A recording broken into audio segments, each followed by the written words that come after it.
Quentin, I plan on talking about the topic of criticism. Okay. How well do you take criticism? I take it well, pretty well, for the most part. It depends on who it coming from. Has there ever been a time you were combative when you were giving criticism? Me, no. No. No, okay. What about anyone else that you know? I do have one brother who it's hard to tell if his criticism is like, from the heart or he's just like, trying to tear you down for the fun of it. Has there ever been a time you gave criticism that was taken the wrong way? Oh, yeah. Oh, yeah. I know when my sister first started school and she started to learn how to draw for her fashion stuff. And I think I just said it looks good, but it can you can work on like some area right here. And she just started breaking down crying. I was like, oh, I didn't mean that. I was just trying to help her out a little bit. And once that was said, how did you try to explain yourself to where? Oh, I didn't. I just walked away from the situation. Oh, okay. I tend to do that a lot. What is the psychology behind why people get offended when they get criticized? A lot of people want to know that what they're doing or what they did is the right thing. It's like the perfect thing. So when someone says, "Hey, what you're doing is not that perfect," people tend to feel a certain way about it. What are the various emotions that people display when they get criticized? Anger, betrayal is probably the biggest one. Sadness. Depends on who it's from. If you have like certain family members who you're expecting to, you know, be like 100% down with what you're doing and they criticize you a certain way, then you may be, feeling a little sad about that. What is the most common emotion that you've seen people display when they get criticized? Anger, especially people who can't take it. What is the rarest emotion you've seen someone display? Probably acceptance, just to accept the criticism for what it is instead of at face value from what the person said. You've witnessed people who were open and welcoming of the criticism, Yeah, yeah. and it was shocking to you? Yeah. Because you don't really see that a lot, especially like in person. Yeah. Did that increase the bond between you and that person? No, because it's one of those things where I expected him to like act that way because that's just a part of his personality. There's constructive criticism and there's regular criticism. So does that mean that regular criticism is viewed as destructive? Not necessarily. I think regular criticism is just someone's honest opinion about something for the most part. It's their honest opinion about a subject that they probably have no idea about. Like earlier when I said about the drawing, if somebody has like a criticism about drawing, but they don't know about drawing, I don't really like, how them eyes look or how that hand look. And they don't really mean that in a mean way. It's just how they feel about the piece. But they don't really have like any constructive thing to say because they're not really informed about the subject. Is it a stereotype or a fact that those with thick skin don't easily get offended? I think it's a fact. Okay. Yeah, I think it's a fact. I think people who have thick skin have probably been through a lot of stuff to obtain that thick skin. And by the time that they get criticized, they already have like a lot of knowledge and a lot of like emotional intelligence of how to like maneuver through that type of stuff. Individuals that are open and welcoming to your criticism, do you feel like they display that because they don't really care about what you're stating, which is why they're just so welcoming? Like for instance, you described your sister crying when you kind of gave her some input or some advice about how her drawing could be better. Mm-hmm. But she was so passionate into drawing that she broke down crying. Mm-hmm. But let's say she just accepted it.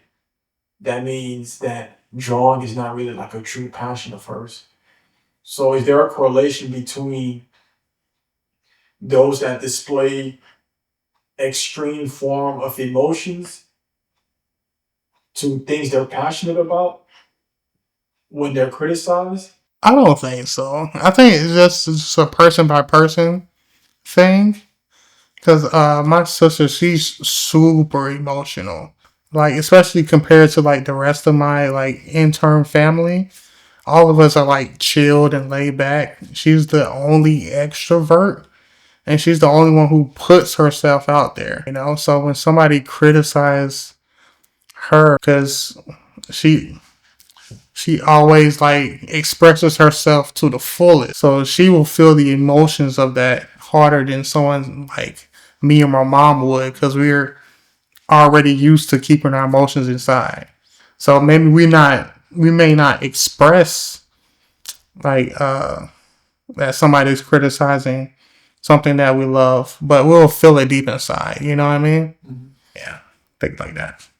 What's easier, criticizing a family member or criticizing a friend? Probably a family member. How so?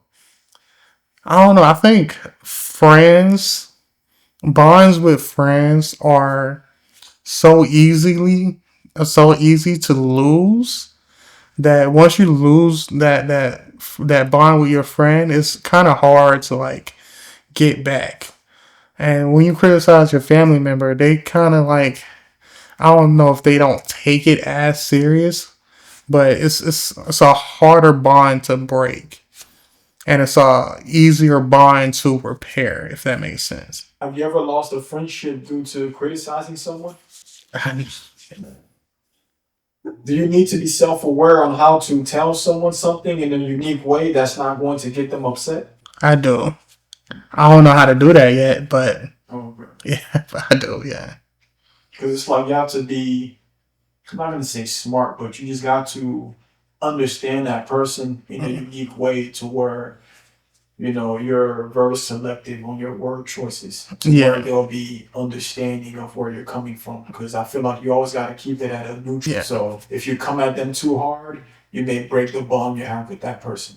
And if you come at them too low, they may not be understanding and they may not take you seriously. In a neutral way, it may leave an impact on them to hmm where they're going to think about it when they get home or whatever. yeah, yeah. And my EQ is not really there yet, so I'm still working on that. What ways do you feel like it could improve? I don't know. I don't know. I've never been like a super emotional guy. There tends to be times where I feel like other people are like me, even when I know that they are not. So I just say things before even thinking about it. And then I'll think about it afterwards. I'm like, I probably shouldn't have said that, or I probably should have said that. And that just tends to be how I am. Because you describe you walking out on your sister when she Yeah. was crying. So let's say, like in this podcast setting right now, I'm just giving a wild scenario. Let's say you said something to, let's say you gave a response to a certain question that I didn't like, and I started flipping like the furniture's in this room. I'm walking out, bro. That's it. I'll get myself out of the situation as fast as possible. The old you would walk out, but like, what's a way you feel like would get you more self aware to kind of get on my level to help me calm down? See, what would happen is I'll be driving home, and I'll be like, you know what? I probably should have just stayed and like try to calm down and see what I did to upset him, like, and see if we can like come into like a mutual agreement or something, so we can continue. But that would be like 20-30 minutes after I done did the action. You know what I mean? And that's just how I work, unfortunately. Because I feel like individuals who criticize, they also got to be prepared for like worst case scenarios. Yeah. It's like, just in case my words don't work, what am I prepared to do to calm this individual down if they're not receptive of what I'm telling them? Can criticism ever be objective, or is it always influenced by personal bias? I think it's always, oh, a little bit of both. Okay. Yeah, you need a little bit of bias in order to be, objective, I believe. So it's like you need facts plus a bit of like personal experiences on what you see. Yeah, because you can't just come at somebody with like pure facts, because it won't mean anything if it's not like in a real emotion coming from the person. like I said, I think it's just a personality thing. Like I know I can take criticism well, and that's mostly because I'm able to like hold my emotions down for a while until they burst later. But yeah, I think just like a case by case. Case by case study, depending on how that individual's personality is. Yeah, Do different cultures handle criticism differently? maybe, but I'm not sure. For instance, I'm African, and you're African American. From your experiences, how do African Americans handle criticism? I'm gonna tell you how Africans handle criticism, but I want to see. I know this is a personal experience. I know most of the people I know can't take it at all. I know maybe one or two that can, and that's just because they like real chill people. Other than that, you try to tell somebody I didn't like this, I didn't like that for ABC reasons. They may take it the wrong way until you have to like explain it further to them. Okay. So like criticism from an African's point of view is I guess I was raised in a background where the culture is pretty cutthroat. Mm. So, um, they'll root out the emotions out of you at a pretty young age. So it's just like when they tell you something, they'll be cutthroat about it. Hmm. So it's just like handle it, but in the long run, it's gonna help with your character development. Mm. So like even to this day, there are certain things I'm immune from, and that's due to my upbringing. When criticizing someone, I was forced to be self-aware, you know, because, here in the US, you're talking to different population groups, Asians, whites. So, I can't use how I grew up to these different population groups. So that's where the aspect of being self-aware comes in.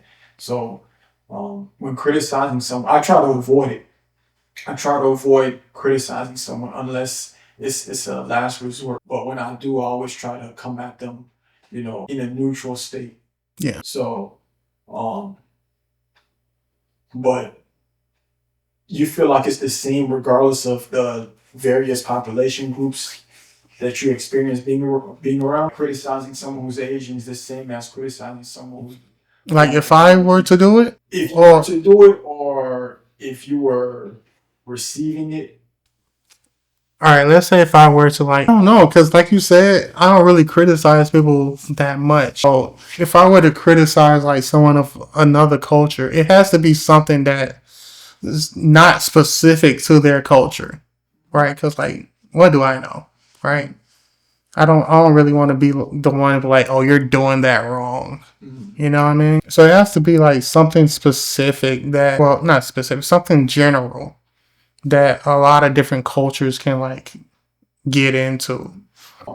This may be crazy for me to say, but certain thing, you know how they say there's a stereotype about that stereotype of them not really that they're having a certain order, a body order that could be unpleasant.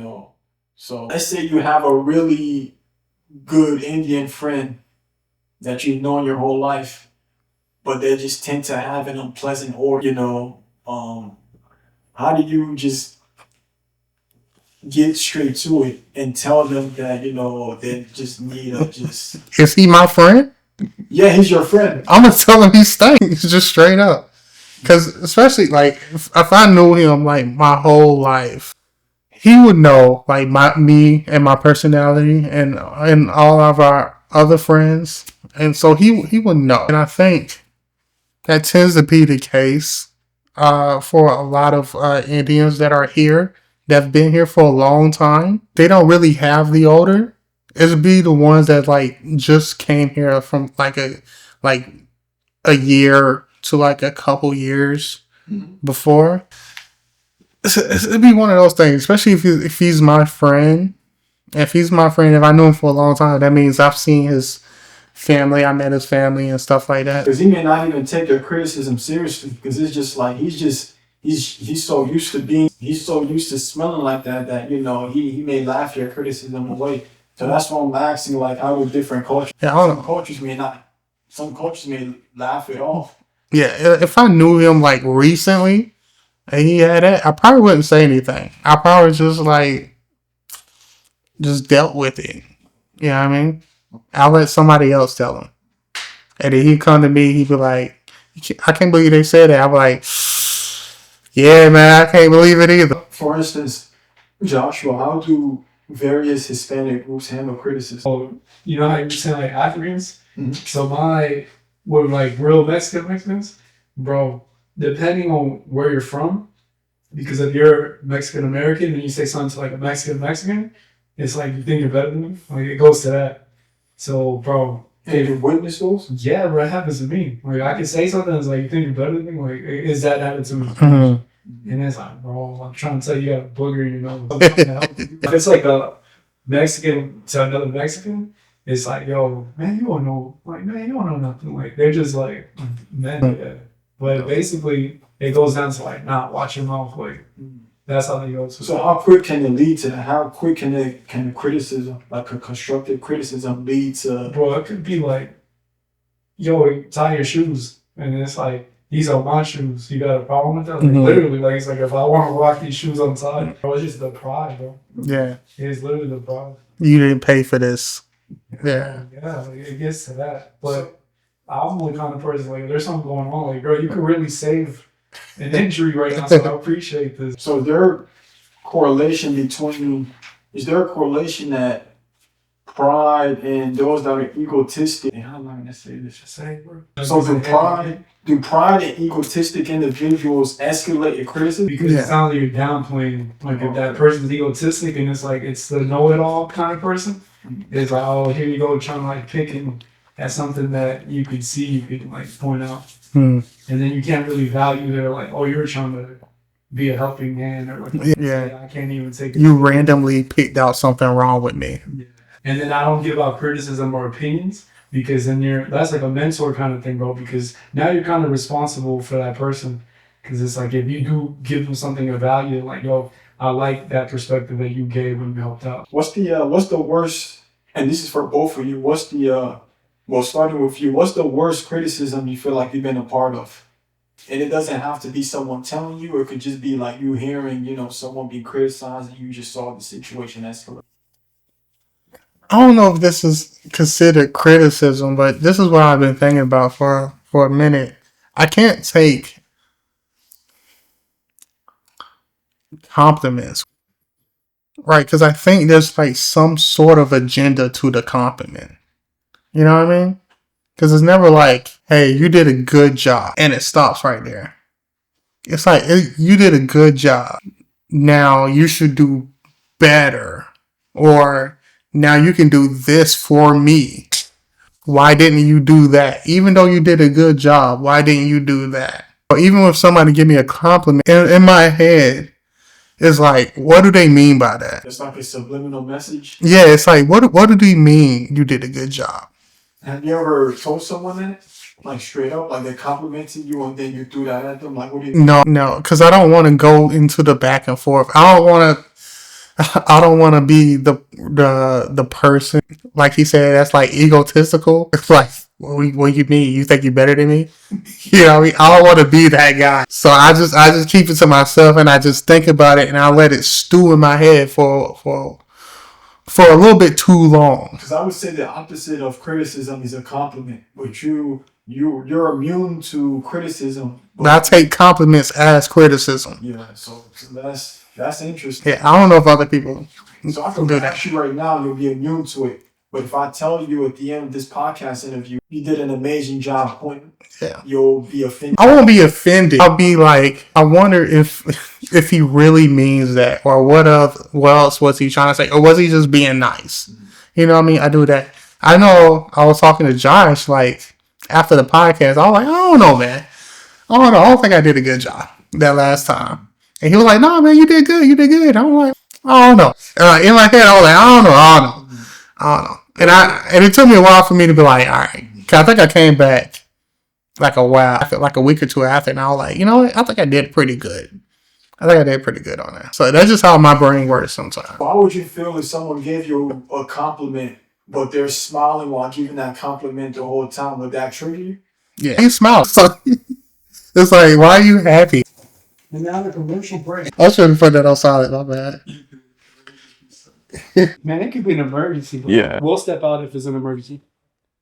How do you react to, let's say, someone like me giving you a compliment, but I'm smiling while doing so? I mean, the first thing that come to mind is like, why are you smiling? Right? Because like I'm trying to make this sound like I'm not crazy, right? Because it's like nothing happy happened, right? Nothing like you giving me a compliment, you smiling. It's like. But let's say I won the lottery before. Let's say I won the lottery before this interview, and then after the interview, I'm like, and I'm cheesing heavy. I'm like, Yeah. amazing job pointing on this podcast interview. But that goes to my point though, because you don't give a fuck about the podcast right now. You heard about that lottery, so you smiling. I was like, okay, so he's not smiling at me. You know what I mean? He's smiling about something else. Let's say I jumped up and everything, clapped my hands. Like, wonderful interview, Quentin. That's OD. You know what I mean? I was like, yeah. So what about no expression and compliments? Or if you were to be like, hey, arm over the face, like, yo, you did great.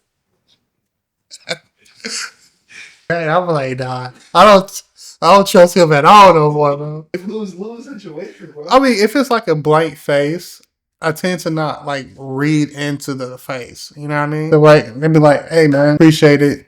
You know, good interview. And I'm like, okay, cool. I don't tend to like think too much about it, but it was like, hey man, thanks for the interview. What's the psychology behind why you don't take compliments well, I don't know. but you take criticism well? I think criticism is just can be more honest. You know what I mean? Because somebody's saying not necessarily bad, but like or negative, but something that's not agreeable to me. It's like, oh, okay, they're not just saying it to say it. You know what I mean? I can take that and then be like, okay, so it also goes back to like the what do they mean? So I can take that what do they mean and be like, okay, they meant this. They're actually telling me that they meant this. You know what I mean?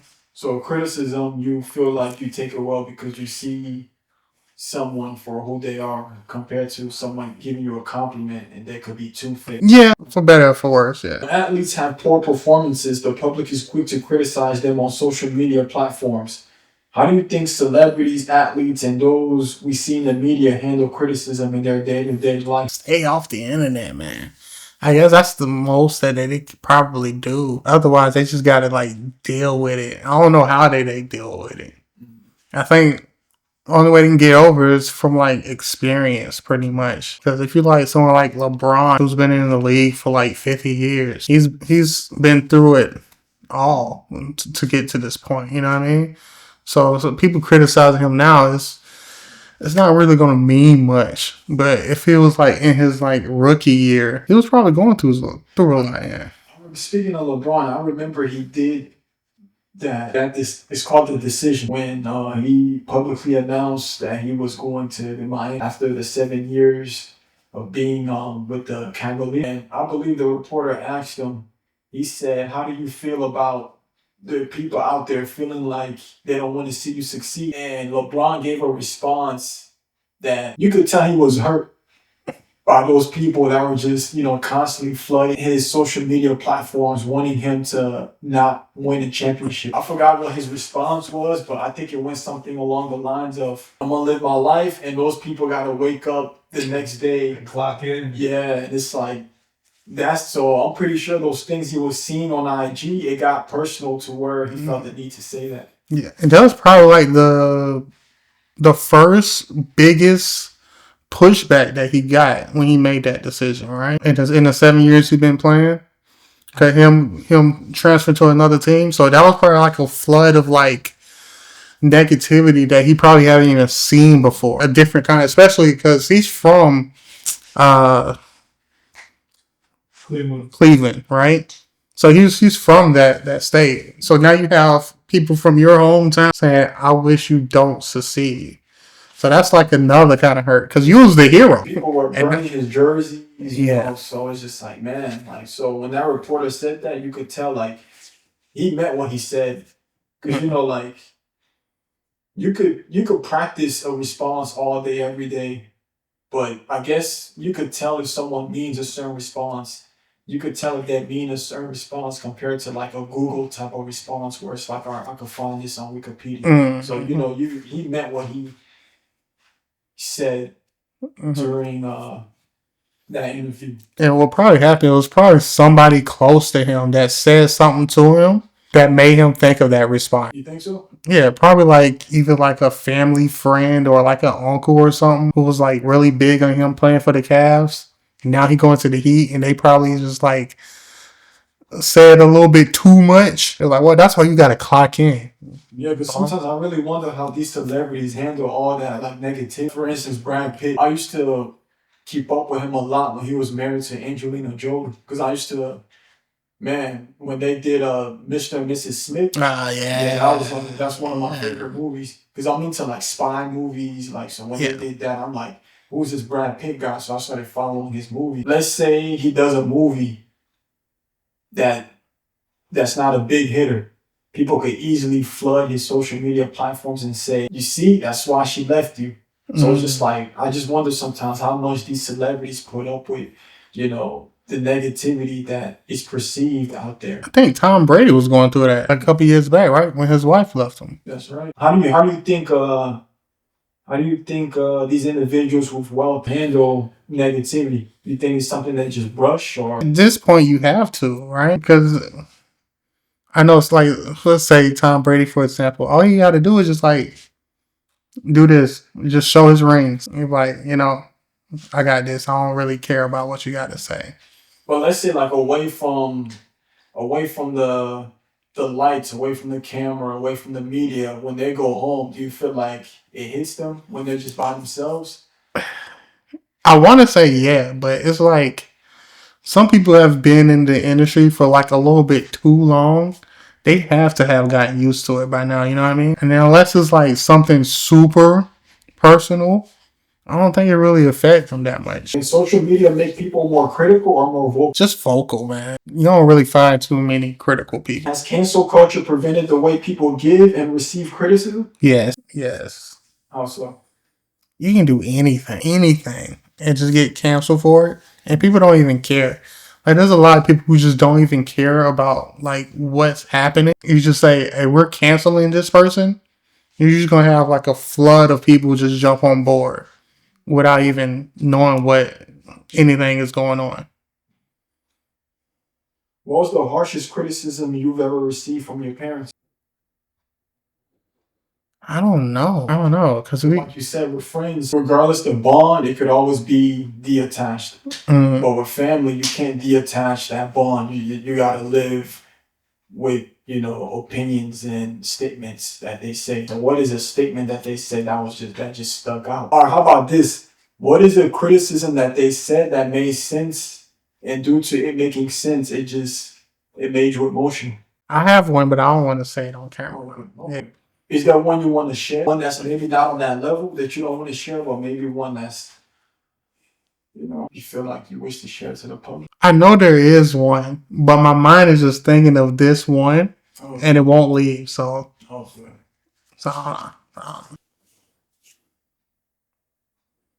So when parents criticize you, is it even considered criticism, or is there another word for it? Parenting, probably. That's actually what it is. It's like, once again, here we go again. So criticism is considered criticism when it's told from friends, strangers, guests, long distance family members, neighbors. When it's told by parents, they're just parents. Yeah, because for better or for worse, they're trying to put you on a right path. You know what I mean? But let's say it's like a cutthroat. Let's say it was just too much. Let's say it wasn't the regular parenting. Let's say it wasn't the regular parenting. Let's say this time it was like, all right, you know, you told it to me like how friends would tell it to me. So in that case, is it considered criticism? No, because you will view it differently, right? Because you view it differently, I think that's what makes it parents. Because if let's, for example, let's say if like my friend will say like, "Hey man, them pants you're wearing right now, hey man, those pants suck. Those pants suck. I don't think you should wear those." Right? And if your parents be like, "Hey, those pants you're wearing right now, I don't think you should wear those." I think you would take the one with your friend. He's just like trying to give you like fashion advice, and you'll look at what your parents are doing, and it look like they're nagging or they're trying to like control you, even if they were like trying to give you like fashion advice, but it's viewed in a different way for some reason. Okay. Well, any last statements you want to include to end this topic of criticism? I think it's fine. I think it's fine to give criticism. You know what I mean? Just try to be, as polite as you can about it. And if you getting criticism, just take it to heart. Most people mean good by it. Is it cool to say compliments too? No, keep those away from me. Thank you for this discussion. Okay.